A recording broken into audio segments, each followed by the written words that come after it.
Hi, welcome to section 6. In this section, we'll be talking about ARTreasureHunt.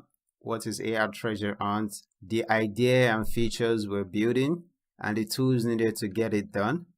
And in this video, that's what we'll be talking about. So to start, what is ARTreasureHunt? So ARTreasureHunt is the final project in this video course, and it uses a combination of every concept that has been mentioned and explained in this video course. So the primary idea behind the ARTreasureHunt is to build a location-based AR gaming experience similar to the popular Niantic's Pokemon Go.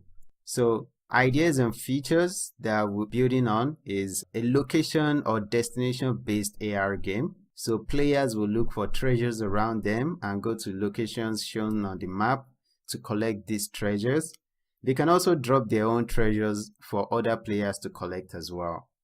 So in our sample project, our proof of concept project, users will be able to place items, which are handy objects, the Android robots, around you and share with the world, which means they're going to place an object and host the anchor of the object to the cloud. So users will be able to find treasure items around and collect them. So basically, you're going to be able to find a treasure item that was dropped by another user, which means you're resolving anchors from the cloud. So you'll be able to see your ranking alongside other treasure hunters as well. And then it's a location-based AR experience.